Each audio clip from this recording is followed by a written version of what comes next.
Welcome to Just Curious Media. This is That's a Crime. I'm Jason Connell. And I'm Sal Rodriguez.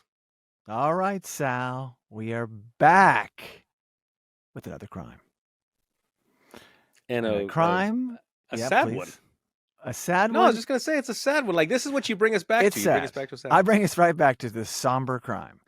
But Yeah. the reason we're doing it is A, to honor the victim in this crime, but I thought of you, Sal. As soon as I read the headline, I said, oh my gosh, Sal will not like this, but we should talk about it.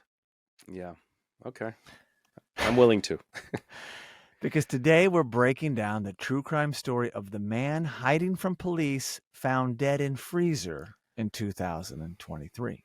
And Sal, why would that resonate within me to think of you? Well, I'm going to imagine because you're well aware of my my claustrophobia. I do have, I would say, a fairly decent case of claustrophobia, and it's only gotten worse as I've gotten older. I would imagine left untreated, any phobia will only get worse throughout your life. Yeah. So I recommend people to seek help. So I'm not laughing at you. We all have phobias. I have a great fear of sharks, thanks to Jaws, and I can't stop watching that movie. So I don't swim in the ocean per se, or at least not past all people. And so that's a big one. And I've always lived, since like my 30s on, in a coastal town. But it's okay. I can live with this phobia. I've accepted it. But Sal, I know you've spoken to this before. And so before we dive in, do you know where this phobia began? Actually, I don't. And now that you asked me, I've never been asked that before, but I'm wondering if maybe, just maybe, there's some relationship to how I was born. You see, I was born in a car, in the backseat of a car. I know. On the way to the hospital. They were on the way to the hospital. I was born in the backseat. Maybe something there. My first glimpses of life was sort of an enclosed space. Was it a cab? It wasn't a convertible. Was it a cab? It was some neighbor. My mother never gave me the full story, but I was born in the car on the way to the hospital. A neighbor was driving us. I'd love to find that car. I'd love to drive that car. Own that and car. I'm wondering if that has something to do with it. I'd love to own that car, and I'd love to, do everything. I'd live in that car is what I would do. But what I would love to do is know a little more about that. But no, I don't know how it all started. I only know that I've been very aware of it about the last 20 years, and I've noticed how it's kind of grown and been more amplified with each passing year. Yeah. Well, you've definitely mentioned it to me a few times. So as we go through this, Sal, I'm here for you. Thank you. I appreciate that. I just took a flight, and even a flight, even on a plane. Yeah. I feel enclosed. Boxed in. Got to breathe. Yeah. Almost was this close. I just flew from Burbank to Seattle to Burbank. And right before we left Burbank, I was seconds away from saying I got to get out of here. Seconds away. But then I was able to breathe and talk myself through it. Very good. Well, we're glad you're home, and we're glad we're recording this. So let's jump into the crime. And I should be clear. This episode is not really about the crime. It's someone who got themselves in a bad situation running from a crime. But let's dive in. On June 26th, 2023, 34-year-old Brandon Lee Buschman of Babbitt, Minnesota, was found dead inside a chest freezer in the basement of an unoccupied home. Couple things to unpack there, Sal. First off, Brandon Lee, not Brandon Lee Buschman, was Bruce Lee's son, and he was killed while filming The Crow, accidentally shot by a gun that was supposed to not have real bullets and had real bullets, and killed him, chest wound, and they still released the movie. And I was a huge fan of Brandon Lee. So that might be a crime for another day. Well, because didn't we cover the Alec Baldwin incident? No, Rust. We talked about it while it was still unfolding. Okay. So no, this has happened before. So anyway, just a coincidence there. And when I read chest freezer, I was like, chest freezer? I didn't know they were called that. We actually have one here. It's those bigger freezers that you open up and you could get into it. Not like a freezer in a refrigerator, right? Maybe you were familiar with the term. I had not known that term. I just called it freezer. No, a couple of years ago, I found myself on a ranch in Montana. Excuse me. I found myself on a ranch in Montana, and there was a secondary home that had a large freezer, vertical, No, I'm sorry, Yeah. horizontal freezer. And believe me, I thought to myself, you could fit a couple people in here. A couple people could fit inside Yeah. of this thing. Great to have, but as we will soon learn, incredibly dangerous. Yes. So now at the time, Buschman had an outstanding arrest warrant and was attempting to evade the police in the area. I actually read he was on the first floor and then just started going down in the house to the basement to get away from said police. Now, according to the medical examiner's office, there was no evidence of trauma or injury to Buschman's body. So, Sal, it would appear that this was an accidental death.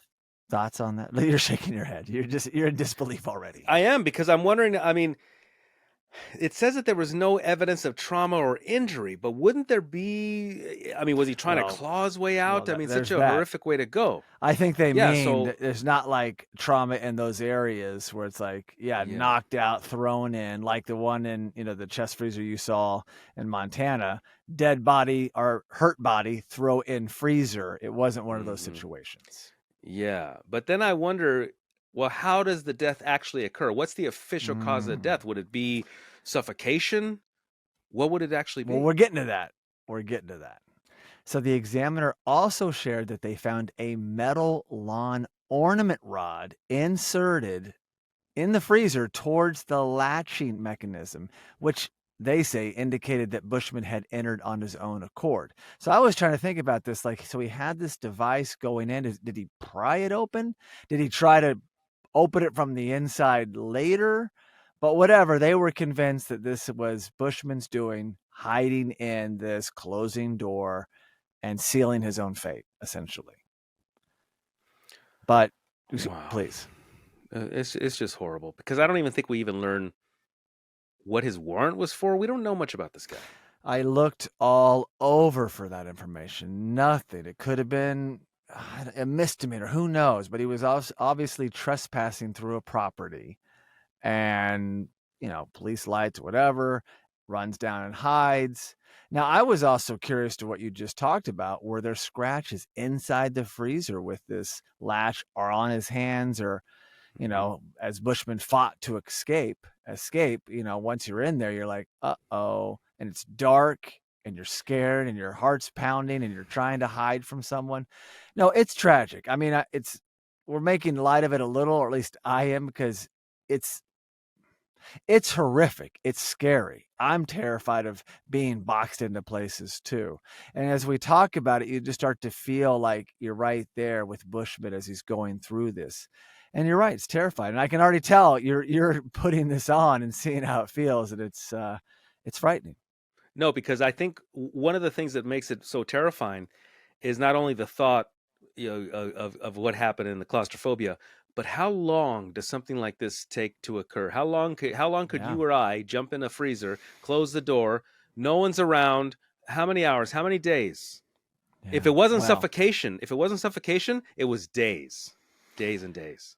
So, as for the chest freezer itself, it was an older model that could not be opened from the inside, which is crazy that those models exist, Sal, first of all.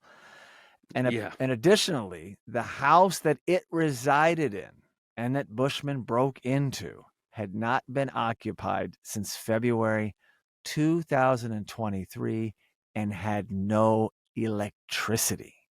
So the freezer was not even operational.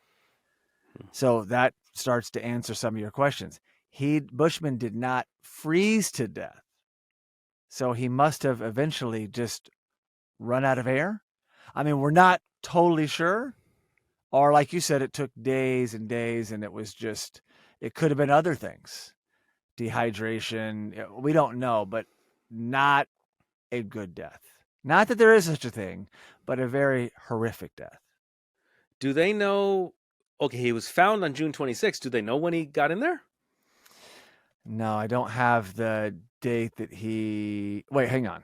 Was found dead. No, I don't think it's that long, because witnesses spotted him and one flow into the other. Then they finally found him. So I think we're talking hours, not days. Okay. And who are these police? I mean, if somebody's evading you and you know generally where they are in a house or whatever, Oh, you don't go into the house, you don't look around, you don't see a freezer.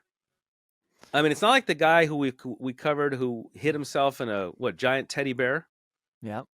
right? I Police mean, went if in and found him right away. The teddy bear was breathing, okay, and they found him. but police are more likely to find you if you're hiding as a teddy bear than if you're in a giant freezer right in front of their face. I mean, Well, I they would think this would be probably, more how obvious. in the movies are, the police go through windows and they, have their flashlights and there's no sign of life and he's in a freezer and they're like, well, okay, so that's probably one of those things. They probably scanned, kept moving, circle back around, talk to witnesses, look again.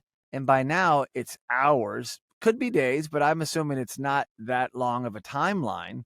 They eventually go in to see what was taken or what was damaged in an unoccupied home, which there's no one's saying, hey, get in there. This guy tried to rob me. There's a Sure. lot of that going on. So I'm sure that didn't help Buschman.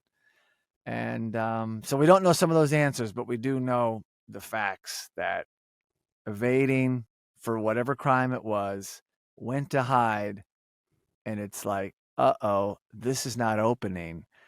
And this is that scary thing, which I've seen in movies and TV where someone is in a coffin, right? Like, hey, we're going to bury you and then we'll dig you up later. And then they What? don't come and get them. Or I've seen this I played would out so never. many times. I And would they're just never. like doing the flashlight. Oh, yeah, it was like an amazing story years ago. It was like one of those shows, I like was thinking about Amazing Steven Stories only Spielberg. recently. Steven There Spielberg's was, Amazing Stories. there Yeah. was a scary one on there that dealt with that. There was a movie with Ryan Reynolds where same thing. He's in a coffin, has like not a flashlight. I'm sorry, a lighter, and is waiting. And is on a cell phone, and they're not coming for him.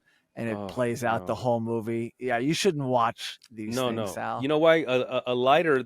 When I imagine somebody in a coffin using a lighter as a light source, well, what does a flame require? Oxygen. Oh, you're burning up your oxygen to Yeah. light this flame. Horrific, horrific. Jason, I remember it was about, I don't know, maybe sometime in the late 80s Yeah. when certain car makers that have trunks, let's say a four-door Mm-hmm. sedan with a trunk, Yeah. they made that little escape through the back seats. Yeah. My Volvo had that. Yeah. Oh, when I started seeing those, I was like, "Oh, thank you." Like I never Thank been you. trapped in a Just in trunk. case. Yes, Just in case. but thank you, automakers. Thank you for thinking of such a things because obviously the reason why they made an escape hatch through the trunk is because people were getting stuck in the trunk. Because they needed to. Right. Yeah. Yeah, You're yeah. right. They needed to have escape They hatch because needed to people were do it. We dying. need this. So that movie I was just talking about, it Yeah. was Ryan Reynolds, 2010. It was called Buried, a Oh my. survival thriller film. It was riveting, and it was a lot Yeah. like this. Now, this is real life. This is tragic. So please rest in peace, Brandon Lee Bushman, his friends and Yeah. family. Whatever the crime was, this was not worthy of a death, and it was a sad No. situation. I don't know why they made freezers that couldn't open from the inside. God forbid, for whatever reason. Just anything happens. Just I'm assuming they have changed this, and now you can open from the inside by Yeah, just I should reading it. hope so. I should hope so. But unfortunately, there probably are these old freezers hanging Yeah, I'm out there. right? Yeah, Yeah, like for example, that freezer in Montana. I don't know if I could have gotten out of there if somehow I wound up inside of it. I don't know if I could have escaped. the one in our basement I literally looked at today, and yeah, one person could probably fit in there. I'm not testing it, even if Sophia was waiting for me. I'm just not. But I don't. Oh I don't my think there's a latch. God. I think it's more of a seal, like a suction, and you just Oh. push it open. But I don't Well, want to okay, so find so out. let's So no, but Jason, when you first brought this up to me, I'm thinking, okay, the word freezer. All of a sudden, we're thinking he froze to death, froze to and I'm death. thinking actually, if a person were to be trapped in a freezer, it would be a gentler death, for lack of a better term, if he did freeze to death. It could That have would have been. been a little easier, right? Less suffering, would it have been? Yeah, it could have been. I mean, you might lose sensation to things faster. I don't know. I mean, none of it's good, Sal. None of it's good. No. And when I first read it, freezer, that does come to mind. Like, here's a person that got in there and froze to death, but it's not even that. It is more horrific, I think. Like, oh Yeah. crap, they're in there and they have all their wits and they're slowly losing air and oxygen. It's dark. They're scared. They've got this thing. and they're probably just going crazy. And they're probably like this too. He probably had no room to move and operate, cramped to even like swing properly or think properly. But anyway, not a huge crime on the crime meter because we don't know what Buschman did, but this is also a cautionary tale. Well, evading police is officially a crime. So there's the crime. The crime is officially evading police. Yes, there's that. Right? Yeah, But, and unfortunately, and breaking and entering, when it comes, for sure. Okay, there you all go. That, but when they say all that. A vacant house, it turned out to be vacant since February. Yes, that's correct. House, yeah. But still not his. But a cautionary tale in the sense, don't put yourself in this situation. The crime is probably not that big. And so, and also, if you're running from cops, guess what? They may shoot you. So it's probably not worth that. So, anybody else out there, this is something to learn from. If you put yourself in a bad situation, bad things can happen. Well, you have to consider the consequence and the, this is one of those ROI things, return on investment. Like, is this worth it? Is this worth the risk to do this? Like, for example, they were stealing batteries in our neighborhood, car batteries. They were stealing cars, stealing the battery, dumping the car. Stealing a battery is not a felony. Stealing a battery is a misdemeanor. Stealing a car is a felony. So these people are committing felonies to commit a misdemeanor. That's a good point, Sal. It doesn't make any sense. So this gentleman, Brandon Lee Buschman, running from the police, who knows what he had a warrant for? It could have been as simple as missing a court date. It could have been as simple as that. Exactly. All of a sudden, you got a warrant. You're running from the police. You get trapped, and you have a horrific death like this. It would have been better to just surrender to the police, and say, "Go ahead and take me away," and throw yourself on the mercy of the court. Rest in peace, Brandon. I'm very sorry this happened to you. And please, anyone out there, just throw your hands up and let the police take you away. Do it. Yeah. And Sal, stay out of tight, small places. Okay. Jason, I made a little miniature recording studio to do some voiceover recently, and I started having. You couldn't get in there. No, I felt so. Let me tell you something. I sometimes think about you in that sound booth. You got a pro sound booth. But I can stand up, and it's a glass door. Okay. So I feel like I can handle it. I have an exit. Okay. I have an exit. I want to ask you. So, hang on, since you mentioned it, Jason, the shark. So you like no snorkeling or scuba for you? I snorkeled in Hawaii one time, and I was in the big island and this bay that was Hanoia Bay.